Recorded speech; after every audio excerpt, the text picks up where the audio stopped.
So good afternoon, ma'am. Today we're going to talk about the lesson 21 about understanding sexual harassment. Sexual harassment. It is an act or a series of acts involving any unwelcome sexual advance, request, or demand for a sexual favor, or other verbal or physical behavior of a sexual nature.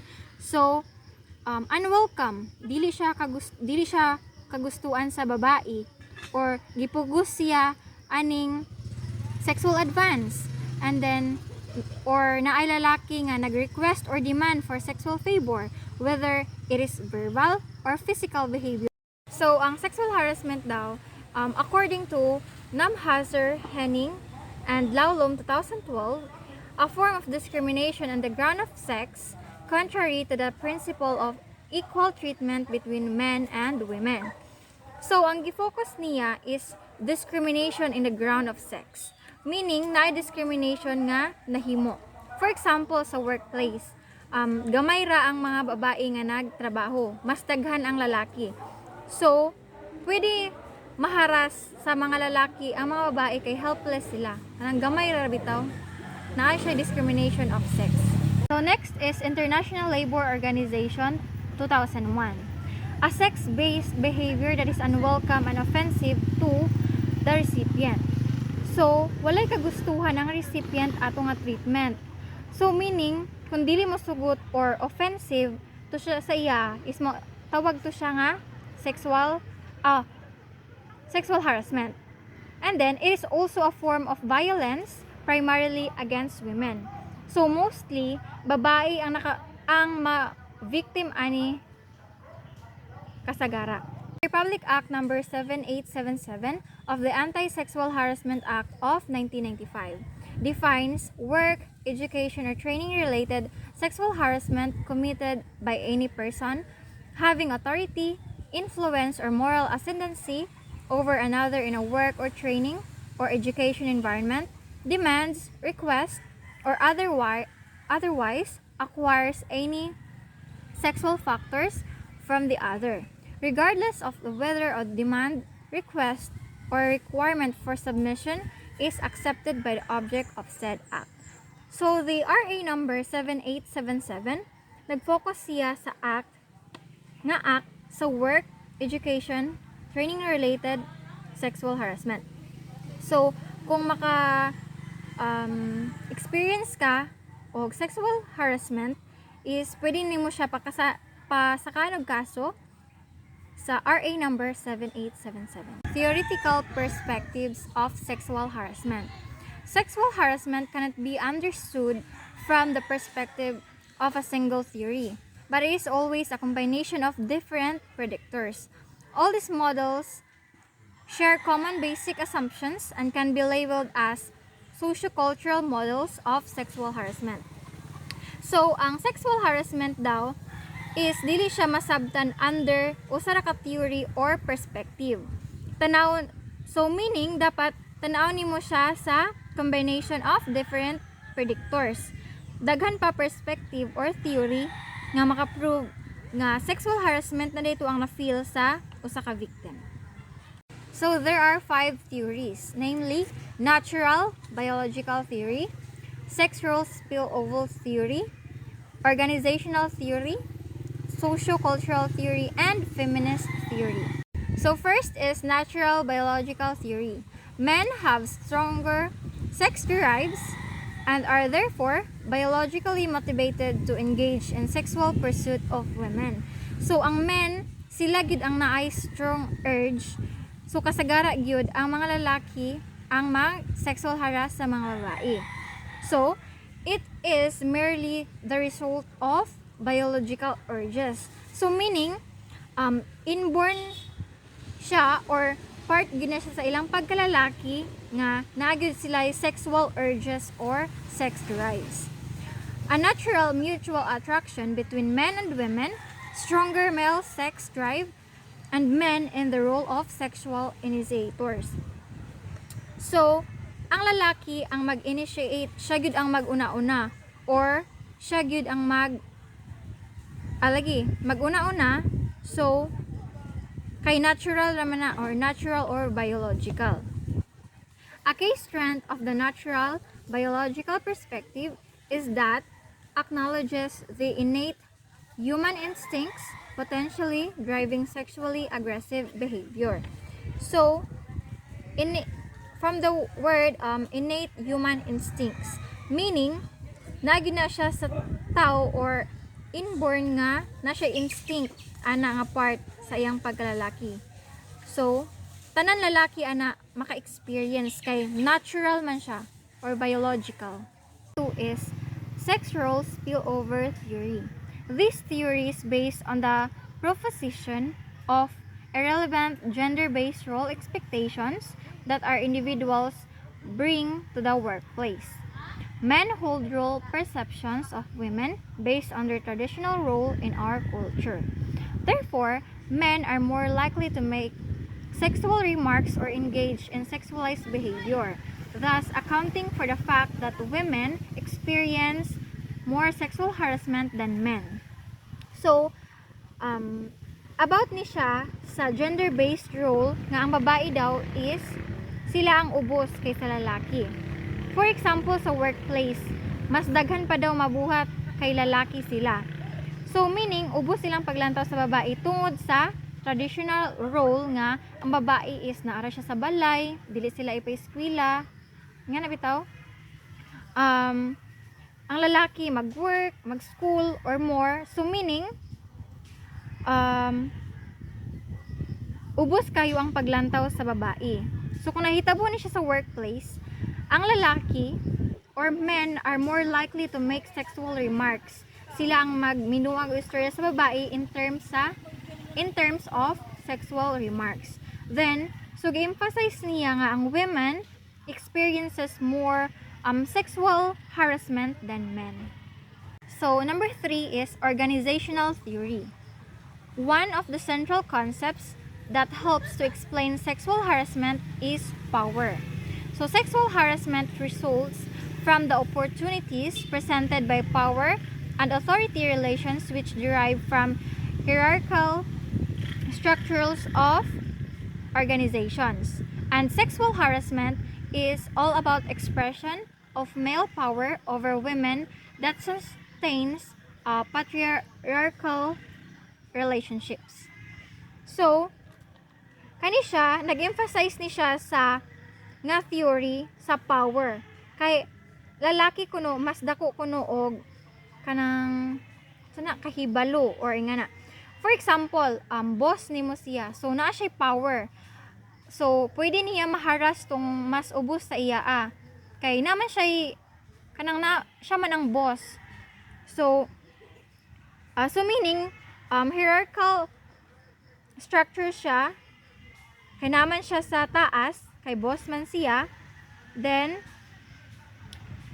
so meaning the expression aning organizational theory about ni siya sa male power over women. Number 4 is socio-cultural theory. Examine the wider social and political context in which sexual harassment is created and occurs.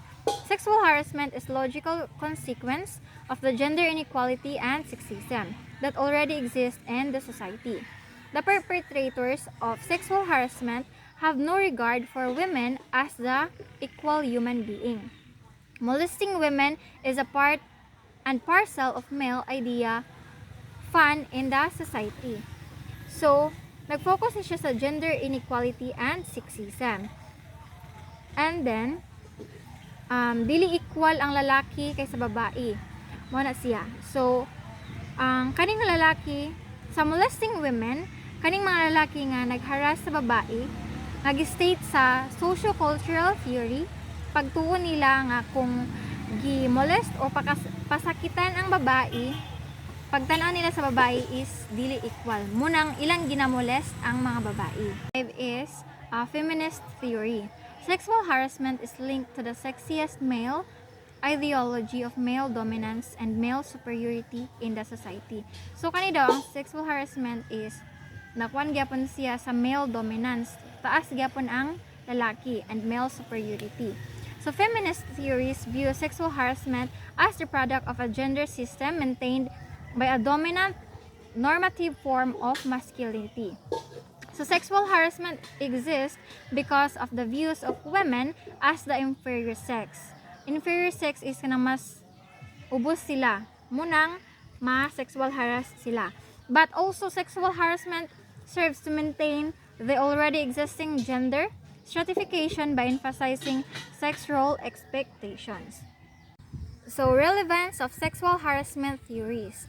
Both biologically as well as socioculturally, men happen to have always occupied dominant position over women in societies. So, harassment is a widespread in both the public and private. So, ang sexual harassment daw is mahitabo gina siya sa dili lang sa private, dili lang po sa public, kundi silang duha sa public and private. So, the vulnerability of women as a weaker sex has traveled towards workplace and academe where it is considered natural and normal for men to be responding sexually towards women as colleagues, subordinates, and superiors. So, Philippine laws on sexual harassment.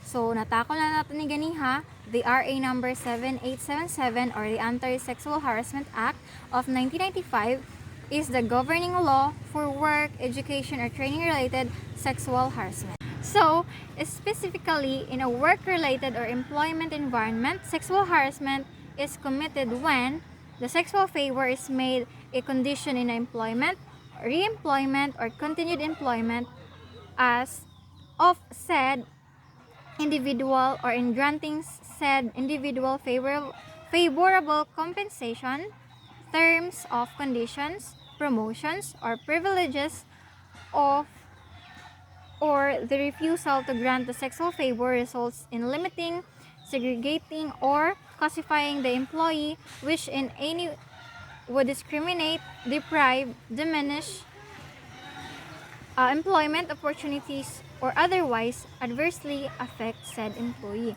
So, mahitabo ang sexual harassment if, for example, kanang gusto ka og re-employment. So, giingnan kasi yung boss na nga siya og sexual favors imo. Kung imo ni siyang buhaton, ay kung gusto ka kanang ibalik ka sa trabaho, dapat imo ning buhaton. Nga bitaw ka ng mga sexual favors, and then kung gusto kag promotion, dapat imo ni siyang buhaton. Nga na kay condition. 2 is the above acts would impair the employee's rights or privileges under existing labor laws. So the above acts would impair, so meaning ma-impair ang ilang rights or privileges nga makatrabaho sila kay naaman tong mga sexual favors nga kung dili nimo buhaton, dili ka makasulod sa trabaho. So number 3 is the above acts would result in the intimidating, hostile, or offensive environment for the employees. So meaning, ma-intimidate ang mga employee imbes gusto siya mag-renew or kontrata para makatrabaho siya.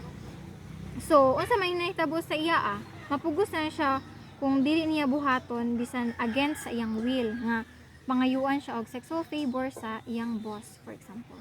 On the other hand, in an education or training environment, sexual harassment is committed to, number 1, against one who is under the care, custody, or supervision of the offender. So for example, trainer sa volleyball nga ang coach ug ang player is mas babaw man gid ang player. So naa siya sa custody sa iyang coach. So pwede siya sexual harass or mangayo siya og sexual favor ani nga player. So under po na siya sa sexual harassment sa education or training environment. Number 2 is against one whose education, training, apprenticeship, or tutorship is entrusted to the offender. So sa education, gihawid-hawiran ka sa imong sa imong sir. So may mo na example na siya sa sexual harassment. And then tutorship, for example, nagpa-tutor ka sa imong na kay sir nga nagpa-tutor ka tas iya kang sexual harass. So mabutang na siya sa sexual harassment. Number 3 is when the sexual favor is made a condition to the giving of passing grade, granting of honors and scholarships, or the payment of a stipend, allowances, or the student, trainee, or apprentice. So, mahitabo gyapon ang sexual favor or sexual harassment sa passing grade. For example, nabagsak ka, ingnan din ka sa imong sir nga, kung imo ni siyang buhaton, nga na yung ana, makapasar ka. Granting of honors, kung imo ni siyang buhaton, kan tagaan kag condition sa imong sir, kung imo ni siyang buhaton, maka top 1 ka or top 2 ka, himonti kang top 2. And then scholarships, and the same gyapon nga kuanan kaniya og sexual favor. Sexual harassment in the civil service. Sexual harassment in the civil service is punishable by Civil Service Commission number 01-0940, also known as Administrative Disciplinary Rules on Sexual Harassment Cases. The following forms of sexual harassment are committed through: number 1, physical. First, malicious touching. Example is hawid-hawid sa sima but di ka gusto hawiran, di ka comfortable. Second, overt sexual advances.